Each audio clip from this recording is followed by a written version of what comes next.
ఒకప్పుడు రాజకీయ నాయకుల చుట్టూ వీళ్ళంతా దర్జాగా తిరిగేవారు. ఇప్పుడు వారిని పోలీసుల లోదుస్తుల్లో వీధుల్లో తిప్పుతున్నారు. ఒకప్పుడు ప్రజలు వీరిని చూసి భయపడేవారు. ఇప్పుడు అదే ప్రజలు వీరిని చూసి చప్పట్లు కొడుతున్నారు. ఒకప్పుడు అధికార పార్టీ అండతో ప్రాంతాలను శాసించిన స్థానిక దాదాలు ఇప్పుడు లోదుస్తులతో రోడ్ల మీద నడవాల్సిన పరిస్థితి వచ్చింది. పశ్చిమ బెంగాల్ రాజకీయాల్లో ప్రెజెంట్ కనిపిస్తున్న దృశ్యాలు సోషల్ మీడియాలో తెగ వైరల్ అవుతున్నాయి. బీజేపీ అధికారంలోకి వచ్చిన తర్వాత అక్కడి పోలీసుల తీరు పూర్తిగా మారిపోయింది.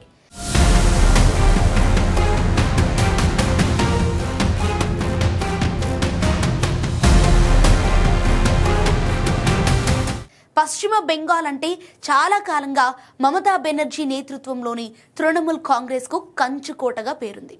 కానీ అదే బెంగాల్లో ఇప్పుడు తృణమూల్కు చెందిన స్థానిక నేతలు, కార్యకర్తలు, గూండాలు అంటూ ఆరోపణలు ఎదుర్కొంటున్న వ్యక్తులను పోలీసులు ప్రజల మధ్యలో ఊరేగించడం దేశవ్యాప్తంగా చర్చకు దారితీసింది. ముఖ్యంగా ఆకాష్ సింగ్ పేరు మారుమోగిపోతోంది. ఉత్తర హౌరాలో డాన్ ఆకాష్ సింగ్ గా పేరున్న ఈ వ్యక్తిపై దాదాపు 20కి పైగా క్రిమినల్ కేసులున్నాయని పోలీసులు చెబుతున్నారు. 2021లో పోలీసులపై కాల్పులు జరపటం, పేలుడు పదార్థాలు విసరటం లాంటి కేసులు కూడా అతడిపై నమోదయ్యాయి.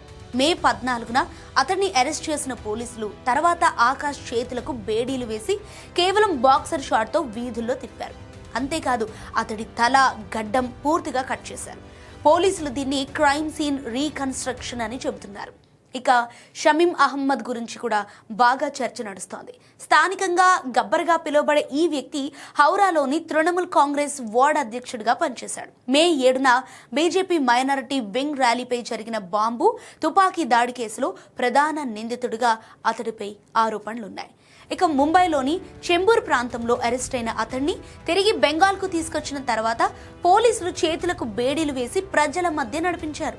అతడిపై అక్రమ నిర్మాణాలు, వసూళ్లు, స్థానిక గూండాగిరి ఆరోపణలు కూడా ఉన్నాయి.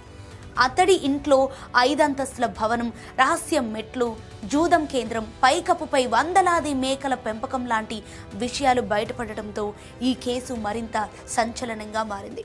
ఇక మూడో వ్యక్తి సాహిన్ మొల్లా అలియాస్ సన్నీ. ఒకప్పుడు హోంగార్డ్గా పనిచేసిన ఈ వ్యక్తిపై స్థానిక వ్యాపారుల నుంచి బలవంతపు వసూలు చేసిన ఆరోపణలున్నాయి. పోలీసులు అతడి నడుముకు తాడు కట్టి ప్రాంతమంతా నడిపించిన వీడియో కూడా వైరల్ అయింది.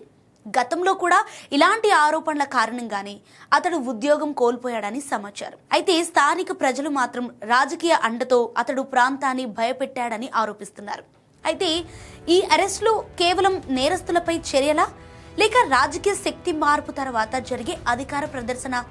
ఎందుకంటే పశ్చిమ బెంగాల్ రాజకీయాల్లో చాలా కాలంగా ఒక ఆరోపణ వినిపిస్తూ వచ్చింది. ఏంటంటే అధికార పార్టీ అండతో కొందరు స్థానిక నేతలు, కార్యకర్తలు, దాదాలు ప్రజలపై ఆధిపత్యం చెలాయించారని, వసూళ్లు చేశారని, ఎన్నికల హింసలో పాల్గొన్నారని ప్రతిపక్షాలు పదే పదే ఆరోపించాయి. ఇప్పుడు ప్రభుత్వం మారిన తర్వాత అదే వ్యక్తులపై చర్యలు ప్రారంభమయ్యాయి.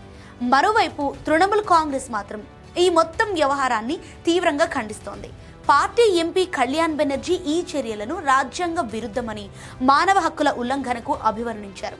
నేరం చేసిన వారిని శిక్షించవచ్చు, కానీ వారిని బజార్లలో తాళ్లతో కట్టి ఊరేగించటం చట్టబద్ధ పాలన కాదని వాదిస్తున్నారు. ఒక ప్రభుత్వం సర్కస్ కంపెనీలా వ్యవహరించకూడదని కూడా ఆయన వ్యాఖ్యానించారు. అయితే మరో వాదన కూడా ఉంది. సంవత్సరాలుగా రాజకీయ రక్షణలో తిరిగిన నేరగాళ్లకు ఇప్పుడు చట్టం ఎలా ఉంటుందో చూపిస్తున్నామని ప్రభుత్వ అనుకూల వర్గాలు చెబుతున్నాయి. పోలీసులపై దాడులు చేసిన, స్థానిక ప్రజలను భయపెట్టిన, రాజకీయ అండతో తప్పించుకున్న వారికి ఇప్పుడు భయం అంటే ఏంటో తెలుస్తుందని వారు అంటున్నారు.